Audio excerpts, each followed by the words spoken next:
Ladies and gentlemen, today I would like to recount a terrifying story, one that is entirely true, told to me by the person who experienced it. I have chosen to give this story the title, A Night in the Abandoned House. The story was told to me by Dr. Daniel Hart during a year-end train journey from Germany back to Switzerland. It was a winter afternoon, barely past 3 o'clock, yet the daylight had already begun to fade as though evening were closing in.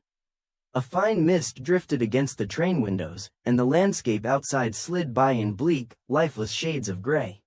In that dim and somber atmosphere, the steady, low tone of his voice made me feel as though I were slowly stepping into another realm, one that science could not fully explain. Daniel Hart had always been a practical man. Even during his years in medical school, he was known for his rational mind and his refusal to believe in ghosts or spirits. To him, every strange phenomenon could be explained through science. Stories of wandering souls or haunted houses were, in his view, nothing more than hallucinations brought on by fear or exaggerations born from imagination. His family was Catholic. His mother was gentle and deeply faithful. She often told him that the human soul continues to exist after the body dies. Once, when she heard him mock ghost stories, she gently reminded him, "Do not dismiss what you do not understand. The Bible speaks of possession. Just because you cannot see something does not mean it does not exist." Daniel would simply smile. He believed in pathology, in neurology, in the mechanisms of the brain, but not in the unseen world. Until the day he was assigned to work at a provincial hospital in a rural region. He arrived in the small town one late afternoon. His first concern was finding a stable place to live so he could later open a private clinic. By coincidence, he met a middle-aged woman on the bus who offered to rent him a fairly large brick house with a red tile roof, a front yard, and a spacious garden behind it. The location was near a well-to-do neighborhood, and the rent was surprisingly cheap. He considered himself fortunate, yet when he moved in, he immediately sensed that something was off. The neighbors did not greet him. They watched from a distance with expressions that mixed curiosity and unease. Children hid behind doors. Adults whispered among themselves. An elderly woman with silver hair approached him and quietly asked, "You're renting that house?" When he nodded, she stared at him for a long moment, then shook her head and walked away without another word. Inside, the furniture was still there, but everything was coated in a thick layer of dust. A dark wooden sofa set stood in the center of the living room. A dried flower vase sat abandoned on the table. In one corner, there was a small altar with a cold, burnt-out incense bowl. Though the house was spacious, it felt heavy, as if it had long been deprived of human presence. Against the living room wall stood a long black wooden chest, over a meter in length, old and solid. A large padlock hung from it, though it was only loosely fastened. The chest caught his attention immediately, for reasons he could not explain.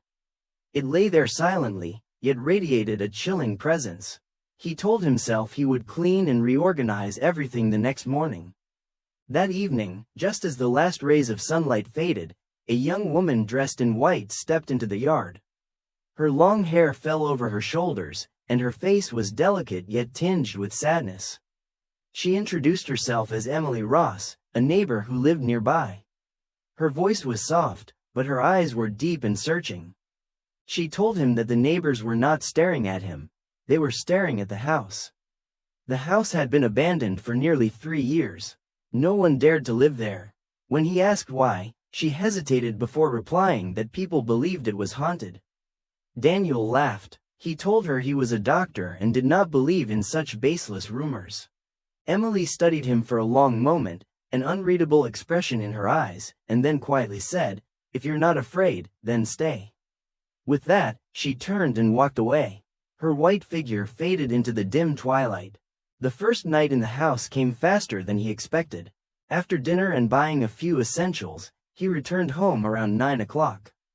The road leading to the house was pitch dark. There were no streetlights. The wind rustled through the trees, producing eerie whispers in the night. Inside, the silence was so complete that he could hear the ticking of a clock. He sat down to write a letter to his family, informing them of his new address. Suddenly, A cold gust of wind slammed the front door open. He stood and shut it, telling himself it was only a draft. But the moment he turned around, he felt a cold breath against the back of his neck, unmistakable, as if someone were standing directly behind him. He spun around. No one was there. A few minutes later, he heard a faint scratching sound across the wooden floor. Dry, prolonged, like fingernails dragging slowly over wood. This time he did not laugh. He grabbed a flashlight and searched every room. Nothing seemed out of place. When he returned to the living room, he froze. From the narrow gap of the black wooden chest, several pale fingers were protruding. They were stiff, trembling faintly in the dim light. The sight lasted only seconds, but long enough to nearly stop his heart.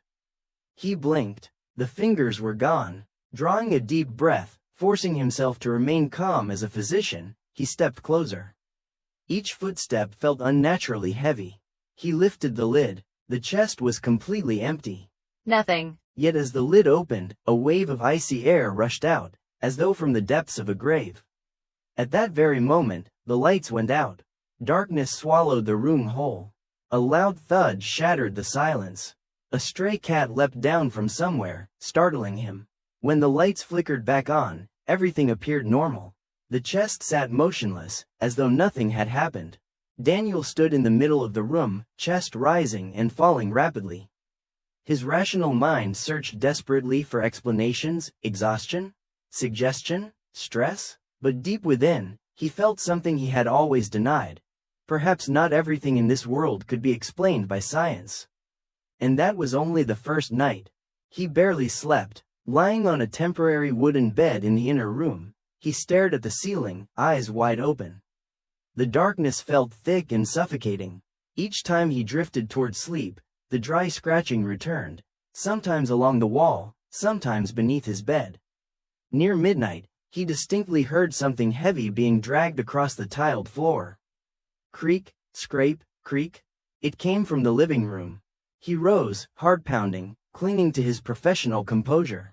Perhaps the wind had shifted something. Yet he knew the front door was securely locked. Flashlight in hand, he stepped into the living room and froze. The black wooden chest was no longer against the wall. It now sat squarely in the center of the room, as though someone had dragged it there. He was certain of its original position. He could not be mistaken. Cold sweat trickled down his back. He stepped forward, hands trembling. Perhaps he had moved it earlier without realizing. Before he could touch the lid, a sharp click echoed behind him. The front door slowly creaked open. Cold night air rushed in. No one stood outside, only the shadows of swaying trees under faint moonlight. He closed the door and turned back into the house, and suddenly noticed the old photograph on the small altar. It was a portrait of a young woman. Long hair, gentle features, Emily. His hands turned ice cold. Beneath the frame were engraved birth and death dates. The date of death was nearly 3 years ago. 3 years. She had told him the house had been abandoned for nearly that long. If she had died 3 years ago, then who had visited him that afternoon? A whisper brushed his ear. "You're not afraid, are you?" He spun around. The room was empty, but the chest began to tremble. The lid burst open. From within came a faint, desperate pounding, thud, thud, as though someone were striking from inside. The pounding grew more frantic. Then a muffled scream, choked, suffocated. Daniel staggered back against the wall. His rational mind shattered. He knew what he was witnessing defied ordinary explanation. He ran from the house and pounded on the elderly neighbor's door. When she saw his pale face, she sighed. "You've seen it too, haven't you?" He stammered Emily's name. The old woman was silent for a long moment before speaking. 3 years earlier, Emily had lived in that house with her stepfather, a violent man addicted to alcohol. One night, neighbors heard shouting, but no one dared intervene. The next morning, he claimed she had run away with a lover. Yet from that night on, faint knocking sounds were heard coming from the house. Days later, a strange odor spread. When authorities investigated, they discovered Emily's body inside the wooden chest in the living room. She had been locked inside while still alive. The stepfather was arrested and imprisoned. Since then, the house remained abandoned. Anyone who tried to live there experienced strange occurrences, crying, shadows in white, unexplained noises. No one lasted more than 3 nights. Daniel stood speechless. In his mind echoed his mother's words. Just because you cannot see something does not mean it does not exist. The next morning, he returned to the house with neighbors. The chest was back against the wall. The altar remained. The photograph had faded, lifeless, as though those living eyes had never watched him. He moved out that very day. Before leaving, he stood in the yard and looked back one last time. For a brief moment, he thought he saw a white figure standing silently at the window. Not angry, not vengeful, only sorrowful, as if waiting for something that had never been set free. Dr. Daniel Hart finished his story and fell silent. The train had reached the station. Outside, night had fully descended. He told me that he still believes in science. But he no longer dares to completely deny the unseen world. Because sometimes, in the restless hours of the night, he still hears faint knocking echoing in the darkness.